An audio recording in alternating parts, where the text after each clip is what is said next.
नमस्कार, तुम्ही पाहत आहात एबी समाचार।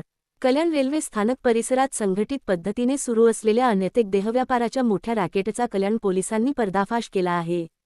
या प्रकरणातील फरार मुख्य आरोपीसह एकूण 8 आरोपींना अटक करण्यात आली असून, या टोळीने तब्बल 20 महिलांना देहव्यापारात ढकलल्याचा धक्कादायक खुलासा तपासात झाला आहे। तपासादरम्यान फरार आरोपी पश्चिम बंगालमध्ये लपल्याची माहिती मिळताच पोलिसांचे विशेष पथक तेथे रवाना झाले। दक्षिण परगणा जिल्ह्यातील डायमंड हार्बर पोलीस स्टेशनच्या मदतीने मुख्य आरोपी तौफिक उर्फ टेण्या हिमायत सय्यद आणि त्याचा साथीदार नारायण बारिक यांना अटक करण्यात आली। ट्रान्झिट वॉरंटद्वारे दोघांना कल्याण येथे आणून न्यायालयात हजर करण्यात आले असून, त्यांना पोलीस कोठडी सुनावण्यात आली आहे। कल्याण रेल्वे स्टेशन परिसरामध्ये जे अनैतिक व्यवसायाचं ब्रॅकेट चालत होतं, त्या अनुषंगाने आपण यापूर्वी त्या सगळ्या टोळ्या याच्यावरती आरोपींच्यावरती मोक्कांतर्गत कारवाई केली होती आणि त्यामुळे यापूर्वी आपण 5 महिलांना त्यामध्ये अटक केलं होतं। आमचे कल्याणचे ACP अशोक हनुमाने यांच्या टीमने त्याच्यामध्ये चांगली कारवाई करून ते सगळे रॅकेट चालवण्याचा टोळी प्रमुख जो होता, त्याच्या टोळी प्रमुख आणि त्याचे अन्य साथीदार यांना आपण पश्चिम बंगालमधून आपल्या टीमने मागच्या 1 आठवड्यापासून आपली टीम त्या ठिकाणी होती आणि ACP हनुमाने यांच्या टीमने त्यामध्ये 24 परगणा पश्चिम बंगाल या ठिकाणाहून त्याचा मुख्य टोळीचा जो सूत्रधार आहे, त्याच्यामध्ये त्याचं नाव आहे तौफिक उर्फ टोप्या हिमायत सय्यद। याच्यावरती यापूर्वीचे पिटाचे आणि इतर मिळून असे 8 गुन्हे दाखल आहेत त्याला, आणि त्याचबरोबर ह्या गुन्ह्यातील एक फरार आरोपी आहे मेहता नारायण बारिक। या दोघांना पण आपण पश्चिम बंगालमधून अटक केलेलं आहे। यापूर्वी आपण 5 महिलांना अटक केलं होतं, त्यांनासुद्धा आता सध्या न्यायालयीन कोठडीमध्ये आहेत। सध्या दोन्ही आरोपींना आपण अटक केलेलं आहे आणि त्या दोन्ही आरोपींना दिनांक 18पर्यंत आपल्या न्यायालयाने त्यामध्ये रिमांड दिलेली आहे।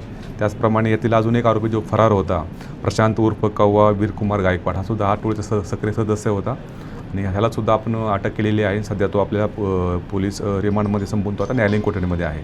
अशा प्रकारे आपल्या टीमने मागच्या 1 आठवड्याभरापासून ACP हनुमाने यांच्या मार्गदर्शनाखाली त्यांनी त्या ठिकाणी पश्चिम बंगालमध्ये गेले आणि पश्चिम बंगालमधूनच आपण ह्या दोन्ही आरोपींना त्यामध्ये अटक केलेली आहे। आणि असं हे पूर्ण रॅकेट जे आहे, हे पूर्ण रॅकेट हे कल्याण स्टेशन परिसरामध्ये अवैध व्यवसाय चालत होता, त्या अनुषंगाने एक मोठी कारवाई त्या ठिकाणी झालेली आहे। साधारणपणे ह्या ज्या महिला आहेत, आपण याच्यामध्ये सांगितलं की या महिला ज्या आहेत ह्या पूर्णपणे मुंबई आणि या परिसरातून या ठिकाणी हा व्यवसाय करण्याकरता हा जो आरोपी आहे, मुख्य आरोपी, याच्यामार्फत या ठिकाणी येत होता आणि ह्याच्याकडल्या 1-2 जे आरोपी आहेत त्याच्यामध्ये ग्राउंड लेवलला त्यांच्याकडून हे असे काम करून घेत होतं, असे पूर्णपणे हे आत्तापर्यंत तपासात निष्पन्न झालेलं आहे।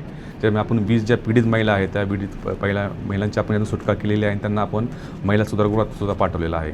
आपली टीम जी आहे ती पश्चिम बंगालमध्ये मागच्या 1 आठवड्यापासून त्या ठिकाणी होती आणि अतिशय तो असा घनदाट परिसर आणि थोडासा त्या ठिकाणी आपले जे इन्फॉर्मेशन नेटवर्क आहे ते चांगल्या पद्धतीने वर्कआउट झाल्यामुळे आपल्याला ते आरोपी ज्या ठिकाणी आहेत त्या ठिकाणी आपल्याला मिळाले आणि स्थानिक पोलिसांची आपण त्या ठिकाणी मदत घेतली आणि त्या स्थानिक पोलिसांच्या मदतीने आपल्याला हे सगळे आरोपी पकडण्यामध्ये यश आलेलं आहे। ह्याच्यामध्ये सगळे जे आरोपी जे आहेत, आता मुख्य आरोपीवरती मी सांगितल्याप्रमाणे त्यांच्यावरती यापूर्वीचे पिटाचे पण 3 गुन्हे दाखल आहेत आणि इतरही रॉबरीचे आणि इतर प्रकारचे गुन्हे दाखल आहेत। ते असे 8 गुन्हे टोटल या मुख्य आरोपी दाखल आहेत आणि बाकी सगळ्यांच्या आरोपीवरती यापूर्वीचे पिटाचे गुन्हे दाखल आहेत। साधारणपणे हे जे रॅकेट जे आहे ते मुंबई परिसरातून आपल्याकडे महिलांना या ठिकाणी ह्या एजंटमार्फत आणलं जातं आणि या टोळीच्या माध्यमातून त्यांना या ठिकाणी असा व्यवसाय करण्याबाबत भाग पडलं जातं, असं आत्तापर्यंत तपासात निष्पन्न झालेलं आहे।